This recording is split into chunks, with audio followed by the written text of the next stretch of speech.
parce que il a raison. Et moi, le point faible du mercato de l'Olympique de Marseille, pour moi, c'est son entraîneur. Voilà, j'aurais pas choisi cet entraîneur-là. Il y avait d'autres entraîneurs sur le marché qui me paraissaient plus en adéquation avec ce que représente ce club. Et un garçon comme De Zerbi, par exemple, m'aurait apparu un atout de taille pour ce club-là. Après, sur le recrutement, oui, Camara, c'est difficile de le remplacer. Mandanda également. C'est pas simple.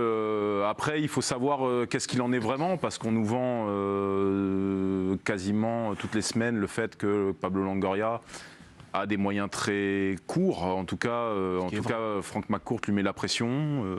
Apparemment, ce qu'on a lu ce matin, c'était pas forcément le cas. Donc, je trouve que oui, c'est au vu des pertes et des arrivées, je trouve que c'est un tout petit peu en dessous. Mais encore une fois, le mercato n'est pas fini.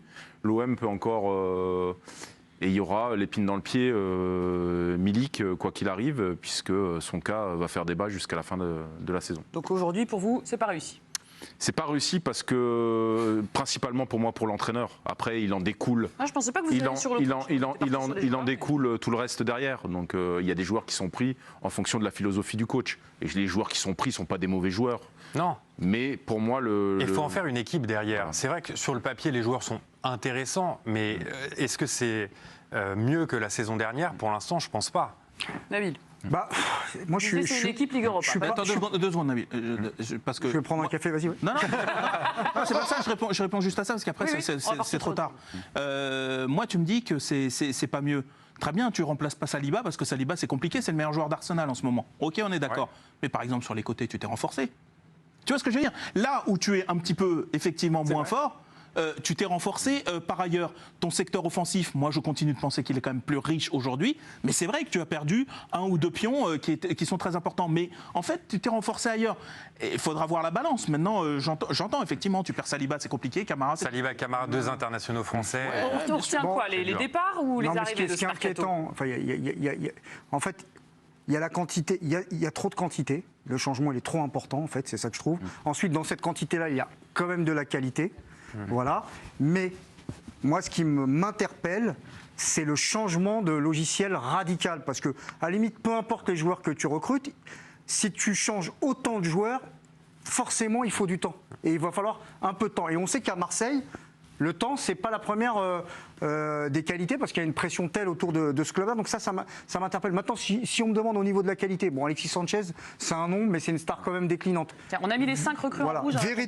Verretou, ça peut être un très bon joueur de Ligue des Champions, de Ligue Europa. Voilà, il était en fin de cycle aussi à la Roma. Faut pas non plus se leurrer, quoi. Il arrive à la trentaine. T'as pas recruté non plus un joueur qui était courtisé par tous les grands clubs européens, même si c'est un bon joueur.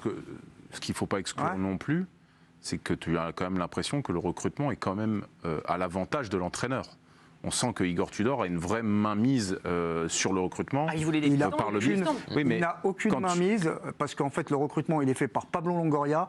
Tu sens qu'il Tudor, il a demandé un joueur, c'est Lazovic, côté gauche. Tu sens qu'il a envie de lui faire plaisir quand même. Oui, mais il lui prend des joueurs en fonction de son logiciel, mais qui répond à une logique économique, et ça avait été expliqué d'ailleurs dans un excellent papier. Notre confrère Mathieu Grégoire dans l'équipe. Pourquoi? Parce que s'il veut rester sur ce qu'a fait Sampaoli, tu as raison, il prend De Zerbi. Sauf que d'après ce qu'on comprend, ce que demande Sampaoli aux De Zerbi, c'est des joueurs qualitativement forts techniquement, donc beaucoup plus chers sur le marché, alors que là, tu vas sur des profils, alors je ne dis pas que c'est des pieds carrés, loin de là, mais sur des profils de joueurs plus dans l'intensité et moins chers sur le marché. Donc il y a aussi une réflexion business aussi derrière. Je dis juste que l'effectif de l'OM est plutôt construit pour jouer à 3 derrière. Imaginons, au vu de ce qui s'est passé cet été et de ce qui s'est passé sur les premières semaines, que ça tourne au vinaigre rapidement. Imaginons que tu reprennes un entraîneur qui repasse à 4 derrière. Ton effectif sera quand même un peu moins bien équilibré. Tant que tu gardes le dos des Balerdi et des Tchaletatsar qui pour l'instant ne sont pas partis. Tchaletatsar, il était à la cave à la même époque quasiment l'an dernier. Il était numéro 5 dans la hiérarchie et on a vu la suite de sa saison. Dans l'effectif quand même. On va écouter le coach si vous le voulez bien, Igor Tudor. C'était juste avant le match de Brest qui nous parle notamment de l'apport des recrues. Cette semaine m'a beaucoup plu. Il y a une bonne énergie diffusée par les recrues. Ils ont vraiment augmenté le niveau, de par leur qualité et leur professionnalisme.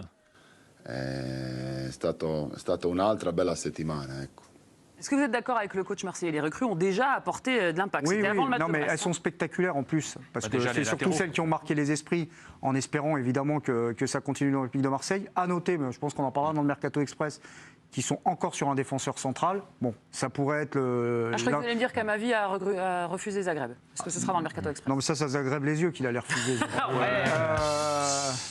La Dynamo marche toujours. Mais Oh là là. Le coup de trop. j'arrêterai là-dessus pour devenir un peu plus sérieux. Oui, ils sont sur l'international ivoirien Eric Bailly, qui est quand même un joueur qui fait partie de l'effectif de Manchester United.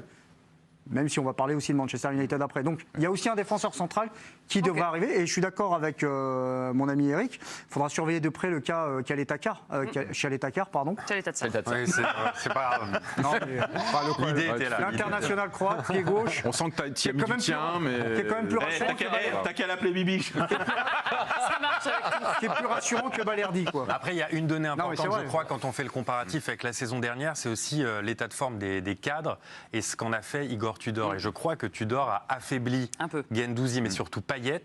Et on sait à quel point ils étaient moteurs la saison dernière dans les performances de l'OM. Et ils étaient expérimentés en termes de Ligue des Champions. On va revoir cette petite statistique. Tout à l'heure, Nabil nous disait que c'est une équipe faite pour la C3, mais pas pour la C1. Et qui a joué la C1 là-dedans? 164 nombre de matchs joués en Ligue des Champions Mais par les joueurs actuels de l'effectif marseillais. mais Qui Pascal- a joué la Mais il y a C1? Sanchez et Bamba. Regardez. Et Payet, mais... Ouais. Bon, Mais très Milik, puis il y a la déception Milik, mais ça on en reparlera plus tard. Si vous conservez Camara et Saliba, c'est un effectif Ligue des Champions. C'est vrai. C'est un effectif ça Ligue des peut Champions. D'accord. À partir du moment où vous laissez partir effectivement votre meilleur défenseur, il était que prêté, mais c'est le meilleur défenseur de l'OM la saison dernière, et Camara qui était une sorte de couteau suisse, il était très bon milieu, il était très bon derrière.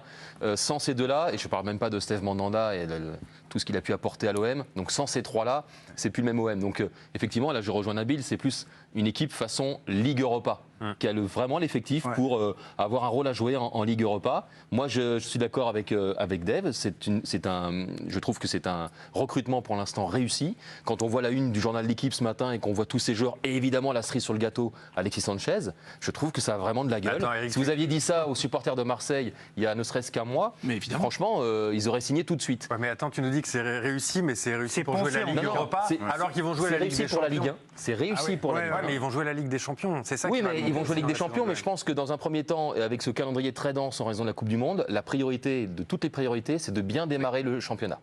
Oui. La Ligue des Champions, attendons de voir le tirage au sort. Peut-être qu'ils seront avec un peu de chance dans un groupe homogène, parce qu'ils vont être chapeau. Style Lille l'an dernier. Exactement. Enfin, Marseille, exactement. ils avaient eu Porto, Olympiakos, Donc, c'était un groupe groupe homogène. réussi pour avoir une chance d'être dans le top 5 minimum de la Ligue 1. Ah non, mais En c'est revanche, top sur 3, le plan européen, c'est plus compliqué. Non, mais c'est un effectif, en tout cas, qui est pensé quand même pour les principes de l'entraîneur.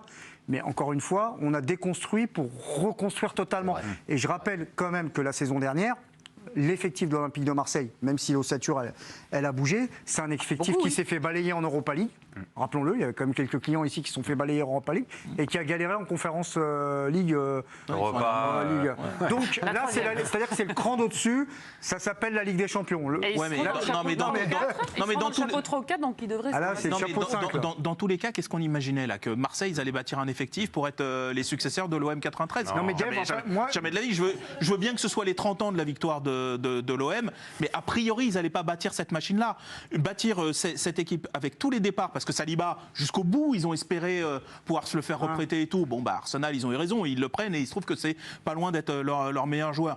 Mais Camara, ils auraient aussi souhaité le garder. Il est parti libre et c'est peut-être le meilleur joueur d'Aston Villa en ce moment. Bon, bah, très bien, mais tu es obligé de composer avec. T'as perdu tes joueurs. Je pense que Longoria, il n'a pas demandé à Sampaoli de se barrer en race campagne, en pleine préparation. Moi, avec tous tous ces facteurs-là, réussir à bâtir ça avec quand même des finances, ok, elles sont pas à zéro, mais elles sont quand même limitées, et en plus tu as des joueurs invendables. Moi, je suis désolé, tu expliques ça il y a 1 mois et demi aux supporters marseillais, je pense qu'ils sont contents. Vous avez beau être passionné, mais... On va attendre la Mais moi, j'ai fait le débat contre lequel Samuel, ils sont combien aussi La victoire, Samuel Olivier, Bravo, bravo. 53-47, on est pas mal.